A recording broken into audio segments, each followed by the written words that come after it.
Well, welcome to HomeWord. I'm Jim Burns, and so glad that you've joined us today. We're going to talk about understanding your teen. Basically, there are parents who tell me, who is that stranger in my house? And actually, I think we had that in our house as well. This is going to be one of those Just Jim podcasts. People really like it. They tell us how much they like it. I would think you would want me to be interviewing somebody like, famous or somebody who's written an amazing book, but they like me to do this periodically, so here I am. Talking about teens is interesting because I wouldn't write a book about teens. All of my adult life, I've worked with teens, thought about teens, did my PhD in teens, but I wouldn't write a book until I got past the teen years. And I'll be honest with you, the teen years totally humbled me. I was a youth pastor, so I thought my kids would think I was the coolest and grooviest. Maybe that's the problem. I'm using the word groovy, but the grooviest, dad around. And, they sort of liked me, but there were times when it was like, Dad, no, you're my dad, And I had three experiences that helped me understand my own kids and teenagers. And it happened at a place called Golden Spoon Yogurt. I was there yesterday with my grandkids because now we lived in the same house for 40 years, so it's kind of, just continuing. But Christy was 12, and we had gone to Golden Spoon only hundreds of times, and it was kind of the dad-Christy date or, anybody else. But at 12, I'm in the car, and we're on the way, and she's all excited about going to Golden Spoon Yogurt around the corner from our house. And I get there, and she has this look on her face, and she goes, Dad, we can't go here. And I went, why? What? She goes, oh, there are boys in there, and I don't want them to see me with you. And I was like, what? This is the kid who at times would kind of sit on my lap, hold my hand, all affectionate. And other times she was just being a goofy 12-year-old, but there you go. So I went, unbelievable. Becca, 2 years later, 12 years old, it's Golden Spoon Yogurt again, and we pull in. And it's just Becca, not me, but that's kind of where we did some of our, dad-daughter dates. And Becca goes, Dad, we can't go in there. You go in and get the yogurt, and we'll come back and eat in the car. And I'd forgotten about the Christy thing, so I said, what? Huh? Why don't you want to sit outside? It's a great day. She said, well, there's some guys in there that I don't want them to see me with you, and so we'll just get it in the car. Okay, Dad, I'll take peanut butter with the topping. And I'm like, seriously? So again, I never thought that would happen with Heidi. She was our youngest, 2 years different. So the girls are two years different. And I took her to a movie theater with her two friends. So there's three girls. And I was the dad who I knew what time the movie started. I knew what time the movie ended. I said, I will be standing right here at the door. It was kind of one of the first times that they were able to do stuff kind of on their own. And I was excited about it. They were excited about it. So they go to the movie. I'm standing there when the movie theater gets out. And I see not three, but six people. I see three girls and three guys who are the same age. I knew the guys. And they were with the girls. Now, they're not holding hands or any of that kind of stuff, but I realized that I'd been kind of like faked a little bit because Heidi knew these boys were coming, obviously. And as she saw me with her hands, and again, if you're on the YouTube channel, you can see me doing this, but Heidi was just kind of with her hands motioning me to leave, to get away, as if a 12-year-old has, the ability to, drive home by themselves or something. But she had this look of like almost hate at me, like, Dad, you're embarrassing me. And so I didn't know what to do. And it's so funny being a dad of teens because you know that you're doing something awkward and you want to be cool and you want to be liked. And so I walked, maybe 10 steps, but then I let him have a little bit of room, but I wanted her to know I was there, that I was going to take those three girls in my car and we were going to leave. But what it reminded me was that, kids change and that the teenage years are transitional years. I like to say the dog becomes a cat. Now, I'm not calling your kids dogs. I'm not calling my kids dogs, but we have three golden retrievers, or we've had three golden retrievers in a row. And I love them. I love them no matter what. And they love you no matter what. They're affectionate. Even I accidentally kicked Miko, that's our golden retriever now, in the head. I didn't see him. And I walked right past him and went, so sorry, Miko. He's just like, get up, friendly, wants to lick me. Hilarious. So, we had struggles as puppies, I get it, but, they became great dogs, very low maintenance. That's kind of the children. Now, some of you would say who have, young kids would say, that's not our experience. I understand. But when they become teenagers, they sort of become cats. Now, I'm letting you know I'm more of a dog lover than a cat lover, but I like cats too. But cats can be moody. And I saw that with my girls, that they became more moody when they became teenagers. And I see that with guys too, interestingly enough. Milo was one of our cats, and he would sometimes sit on my lap and he would purr, and he loved me like crazy, and he'd let me pet him and all that. And other times he would snarl at me and be away for a couple of days. I mean, that was Milo.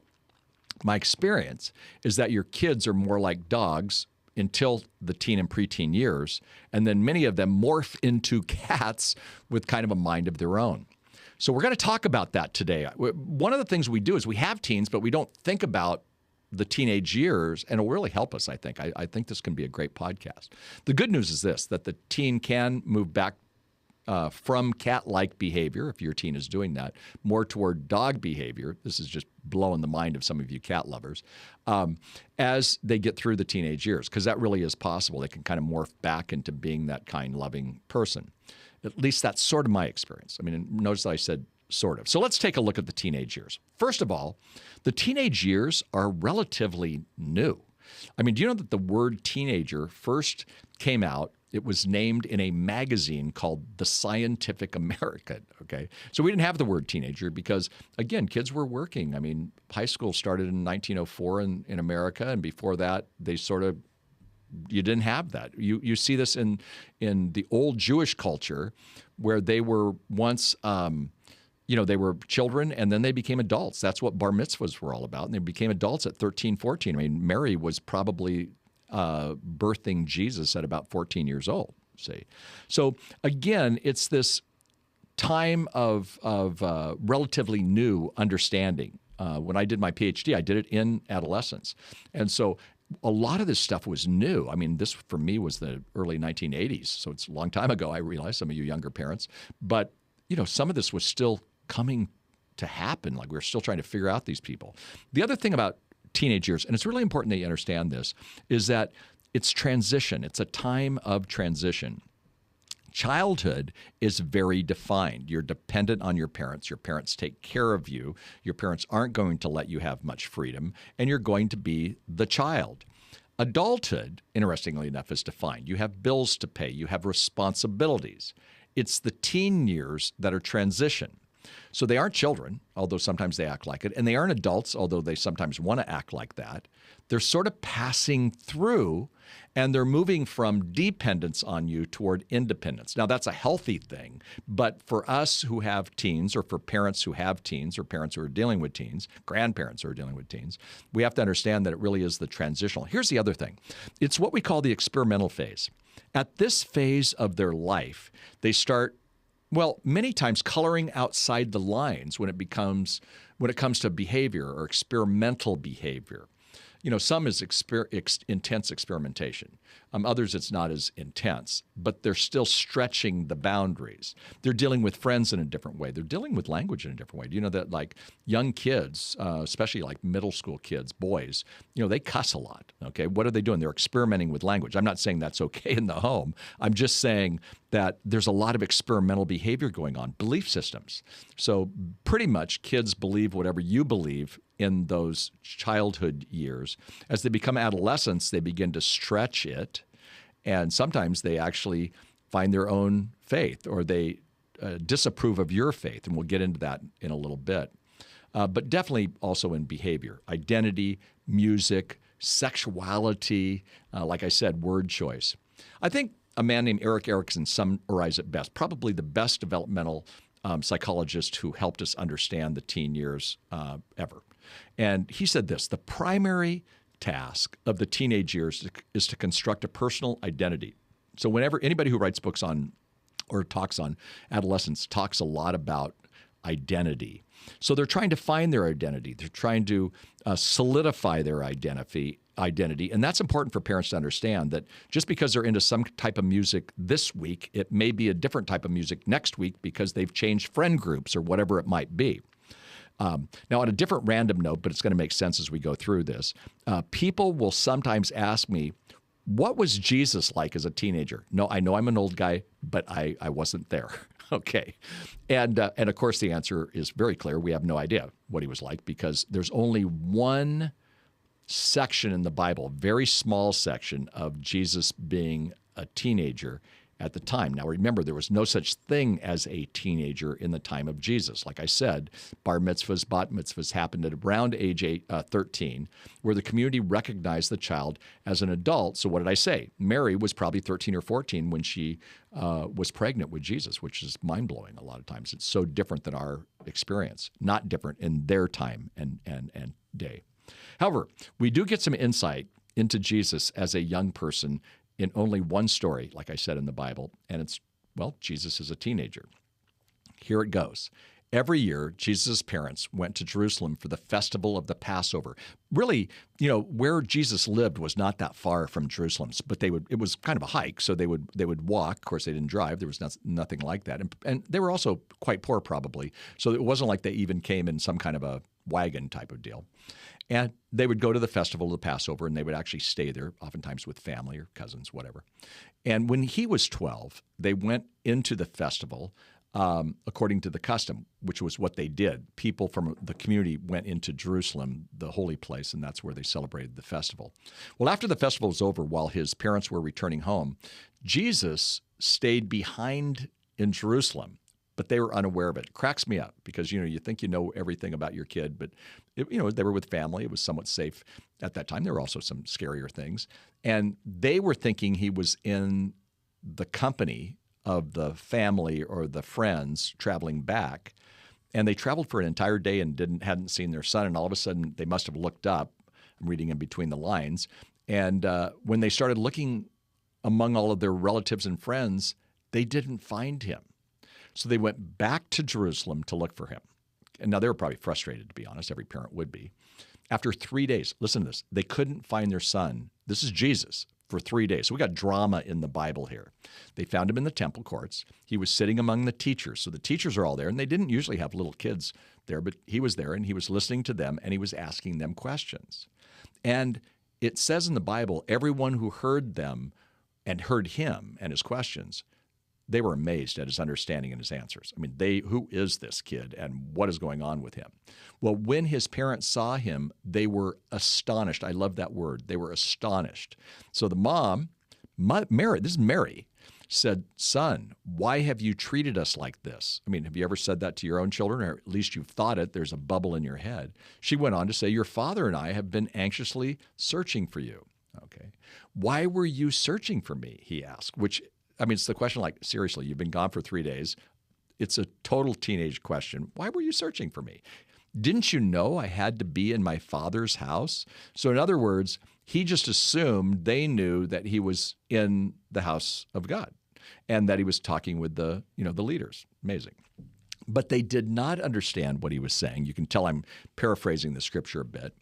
And then he went down to Nazareth with them. I mean, he was obedient to them. But his mother, and the Bible says, treasured all these things in her heart, but also the word is pondered. Like, what was he doing down there? Why was he? That's not normal behavior for a 12-year-old. Normal behavior for a 12-year-old to not be where he's supposed to be, and normal behavior to say, so why would you think anything different? But she pondered it. Very interesting. And Jesus grew in wisdom and stature and in favor with God and man. So that's Luke 2:41 through 52. You may want to read that again sometime. Well, that's fascinating because really we even see behavior with the Son of God more as a teenager. I mean, the mother was pondering. The father and the mother were frightened because they didn't know where Jesus was. He assumed that they did. There wasn't good communication. I mean, that's your life, that's my life if we have kids that age, if we have kids other age. So when I was doing graduate work in this area of adolescence, there were 4 distinct areas of life development. I studied a lot about development, okay? And today there are 5. But for me, there was childhood, adolescence, adulthood, and elderly. That's what we studied. But today we have a new one, and it's called emerging adulthood. We used to call it latent adolescence, and then an incredible thought person in this field called it emerging adulthood, and we all picked up on it. So I want to talk a couple of thoughts on adolescence. I realize I'm kind of being nerdy and we've got to look at the back, but a lot of times we don't. We're just trying to get through Thursday. So we got to look at, maybe some of this insight. So at one time, not that long ago, all authorities agreed that adolescence was 13 to 18. That's what I learned when I was in grad school. 13 to 18, that's adolescence. It was defined that way. No one defines the teen years in those ages anymore. Okay, Great Britain, when I was doing my PhD in Great Britain, made it official that the teen years were 10 to 24. Okay. And I want to look at these different stages of teenhood, because your kids, it's not just, they didn't just become teens at age 13. This is what goes on. So first of all is pre-adolescence. That's kind of like 9 to 11. And again, I hold these ages carefully because they're not like set and cement, because every kid is different.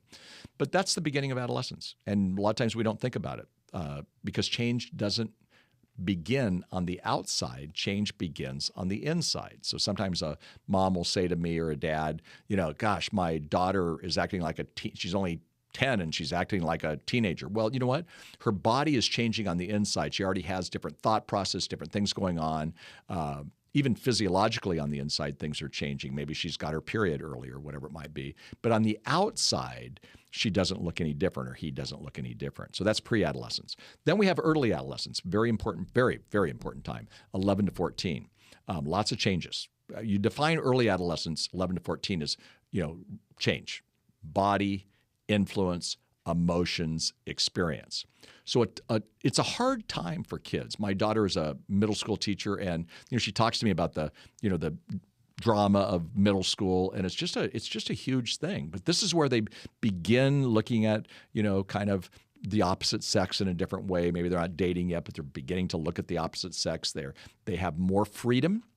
So they may, not exactly live the way you like to live, or whatever it might be.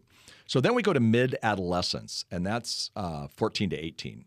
Key decision years, major years. I mean, that's where they often start dating. That's where they have opposite-sex relationships. That's where they experiment with a lot of issues, where they experiment with faith issues. They believe today, they don't believe tomorrow. When I was a youth pastor, people would, a kid would come up and go, I'm thinking about being a missionary. The next week they would go, I'm thinking about leaving the church because I don't believe in God.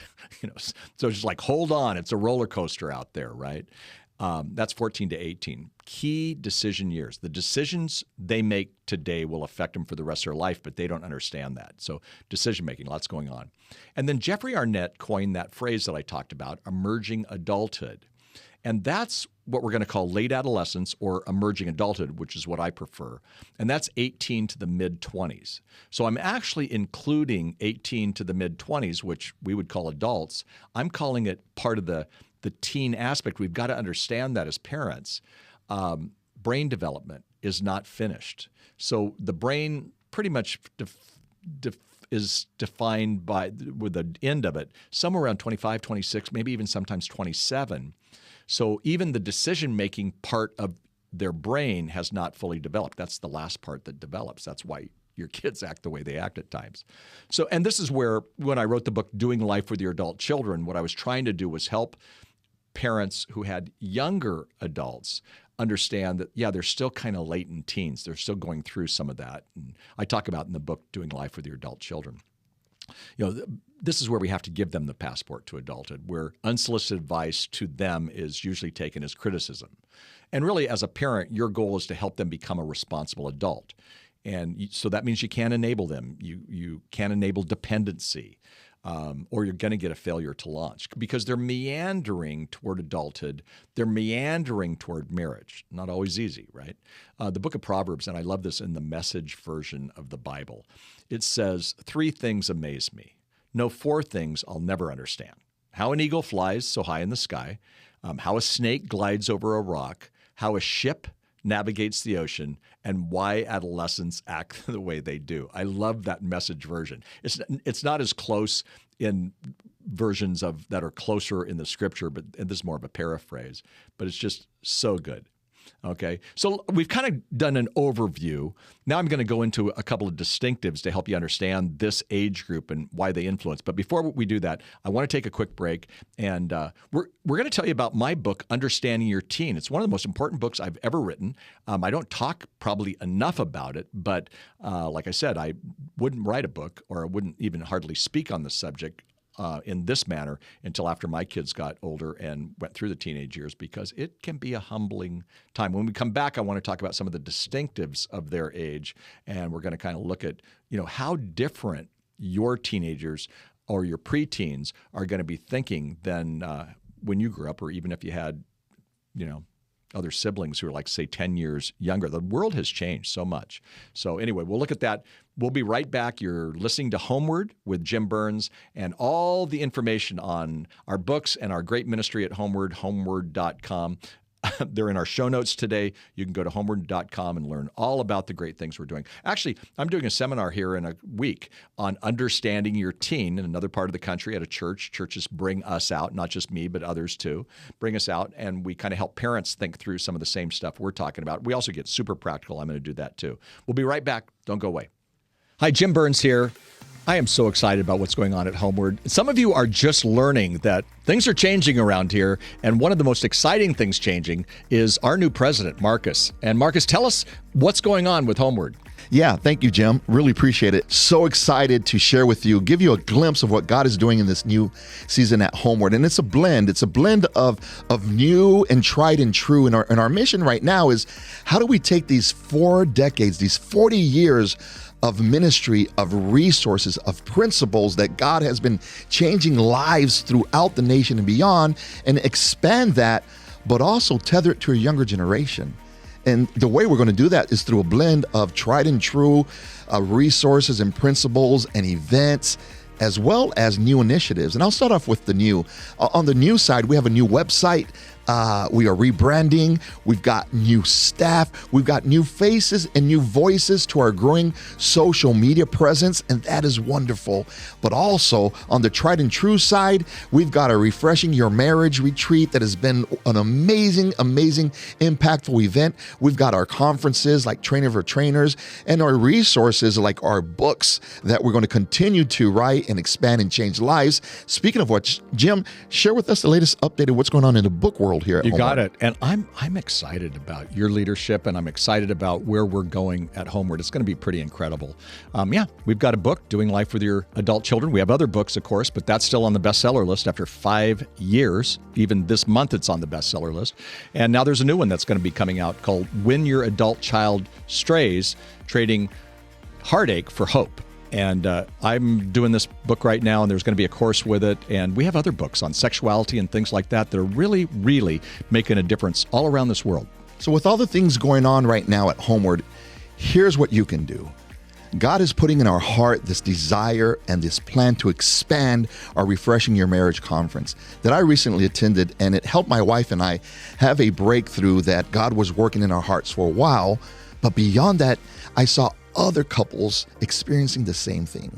So we are going to expand our Refreshing Your Marriage conference, take it to other cities, and we want to be able to not only help make sure that happens, but also those that can't afford it, that need to be resourced and some scholarships. So we want to make sure nobody misses out on a chance to get their marriage refreshed and to draw closer to the Lord. So I'm asking you to make a special gift above and beyond to support that. Thank you so much, HomeWord. Okay, welcome back. We're doing a Just Jim. You can hear me talk for another 10 minutes or so on understanding your teen.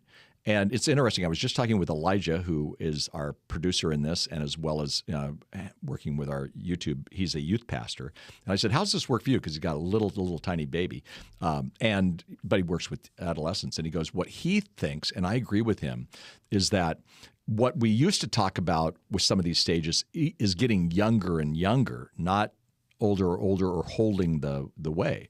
So as parents, even you who have younger kids probably want to listen to some of this. Let's talk about the distinctives of this age group.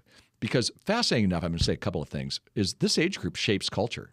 Isn't that wild? When you think about it, they don't have full-time jobs typically. They're not doing adult type things, but they shape culture when it comes to styles, values, morals, media, behaviors, even consumerism. They have a lot of money compared to other people. You as a parent, you're sometimes going day to day or week by week or whatever. They have money at their hands. So they're buying stuff. They're buying music things. They're buying candy. They're buying gadgets, whatever it might be.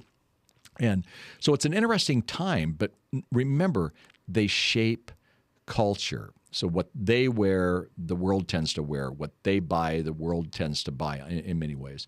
I was thinking about an experience where I was talking with a woman. I was speaking at a big event in Chicago, and I was talking with a woman who was the marketing person for Coca-Cola, right?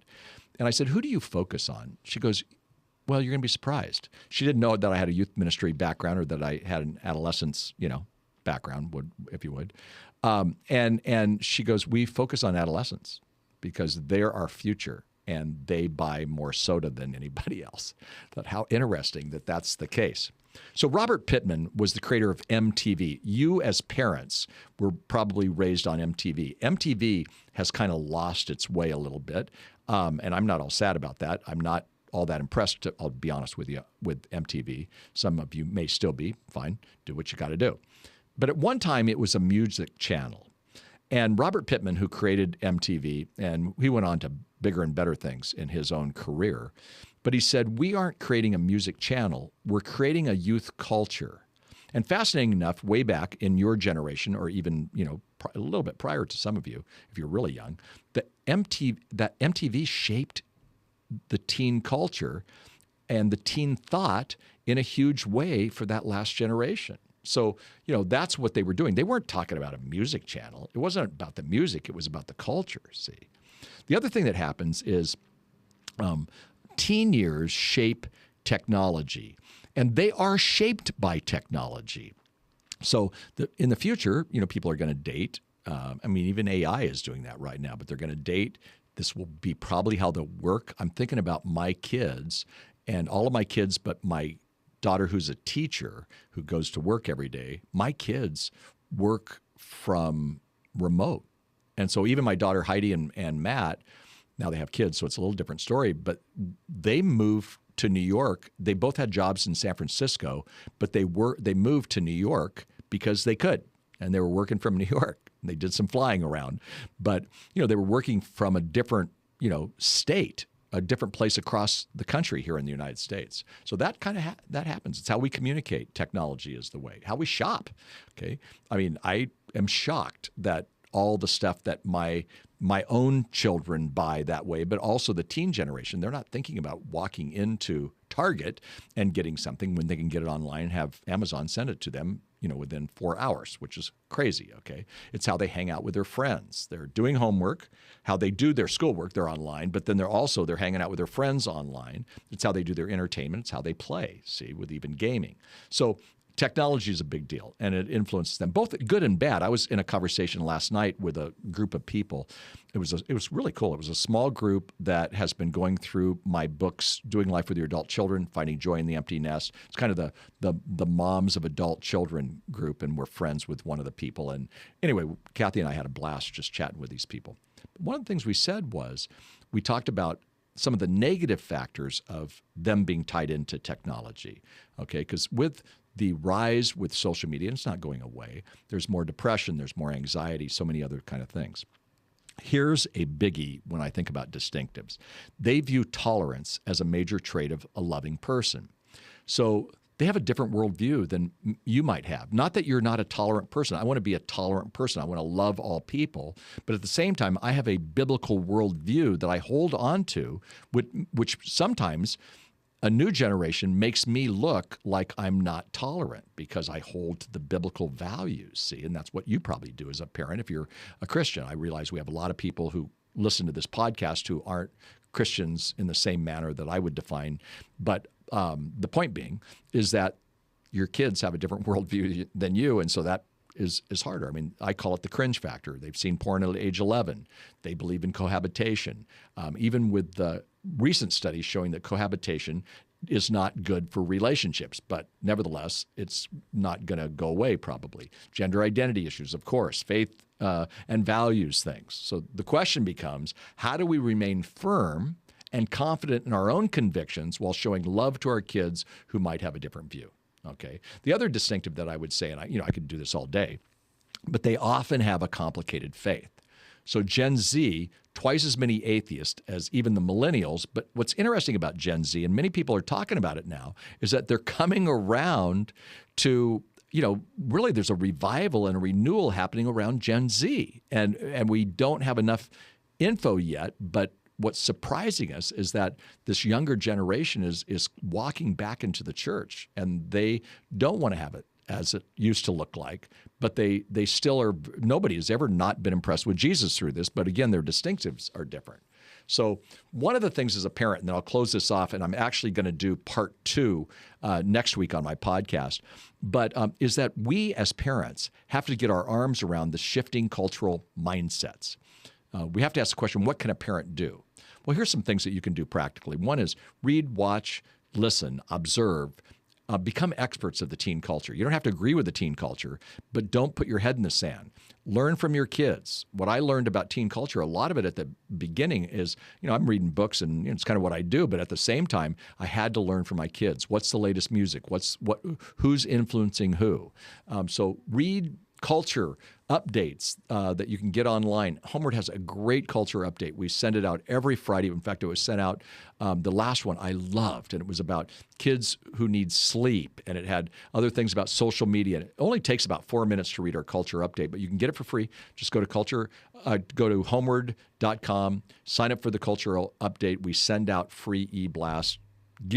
We can be a start. There's lots of other ones. I take all of them because I want to learn so much about the culture. So really, part of your job is to teach your kids to learn to discern. And putting your kids in a bubble does not work. I'll just tell you that right now. So I wish it did. But better to teach them to learn to discern and become critical thinkers than just let them go, especially in the teenage years. Sometimes parents just go, okay, I'm over them. Not when it comes to trying to do the teaching training. It's the most important years, okay? And I tell people, use the remote.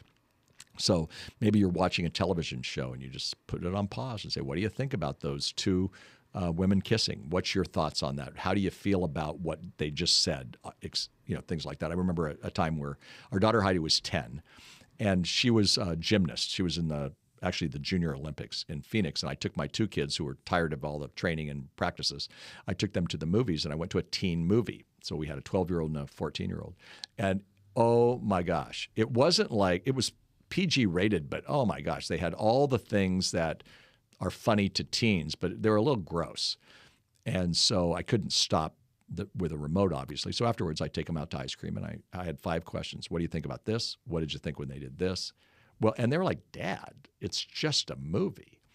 My point was, I needed to use that experience as a thing for training. Now, did my kids go, Dad, thank you so much. You're the most amazing guy? No, I got eye rolls, but we actually did get to talk through it as we ate ice cream. Okay. So do those kinds of things.